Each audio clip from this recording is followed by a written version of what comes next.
This week, Australia pauses to remember our fallen soldiers. Medical software breakthrough on blood donations and treatment. Hong Kong people protest against Japanese worshipping World War II criminals. And the Legislative Council fails to approve government donations to the Sichuan earthquake.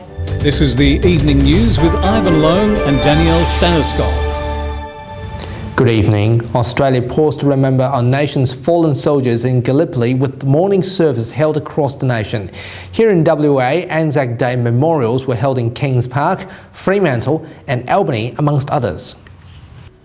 ANZAC Day celebrations around the country have been held to honour those who've fallen so that Australia could be free. The ANZAC tradition of the dawn service is a major highlight of the day's celebrations, with most people keen to pay their respects. A record crowd that included such dignitaries as Premier Colin Barnett and the Governor of Western Australia has turned up this morning to celebrate the 98th annual dawn service of the Gallipoli landing. Over 70,000 showed up to the memorial service in Perth, along with large crowds in areas such as Albany and Fremantle, which have moored ships in the region. Christian Dwyer, WAMN News. WA Minister for Sport Terry Waldron is confident that the new Burswood Stadium will be ready by 2018.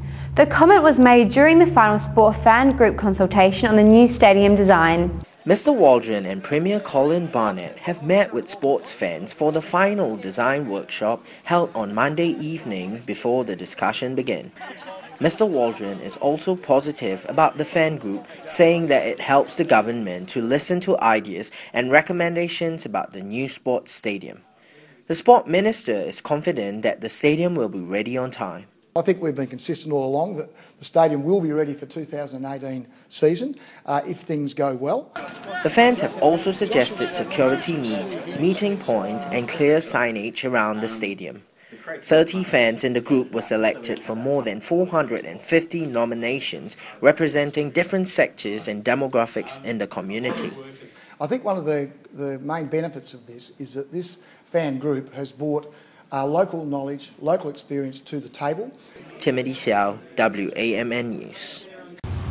New software introduced by the Australian Red Cross Blood Service has been given the go-ahead for early this year.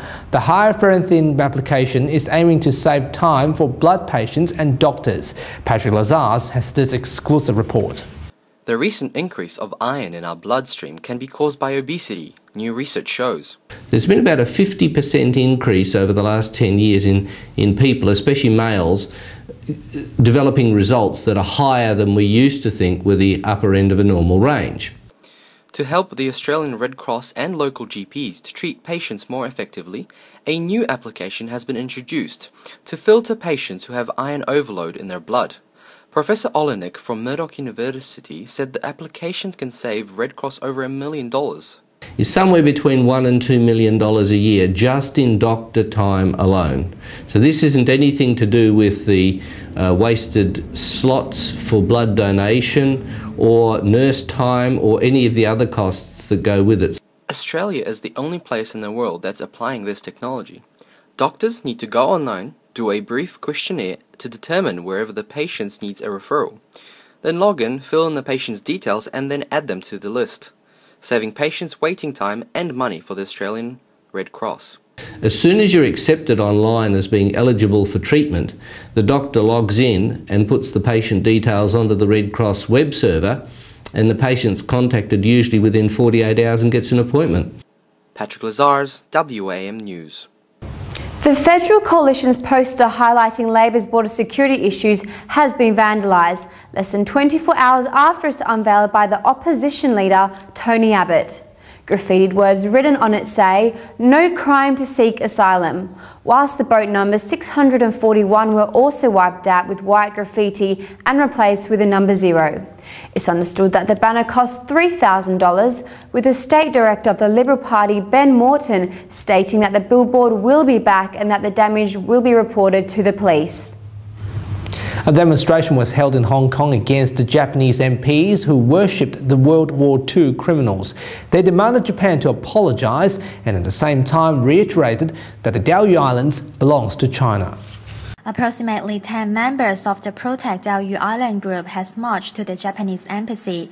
demonstrating against those Japanese MPs who worship the World War II war criminals and the right-wing groups who landed on the island. They later burned the Japanese military flags, the portrait of the Japanese Prime Minister, and their demonstration letters after no one is to receive it.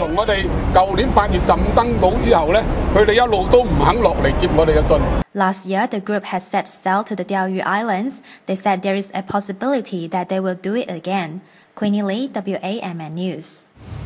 The Legislative Council's Financial Committee has held an emergency meeting to decide whether the government should donate $1 billion to the Sichuan province government due to last week's devastating earthquake. Although pro-government legislators supported the plan, the Pan Democrats rejected the proposal as they are worried about corruption.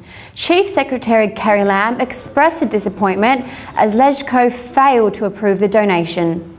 And that's how the world looks tonight. Remember to subscribe to our YouTube channel. Don't forget to join us for the Cantonese news on Sunday. Good night. Good night.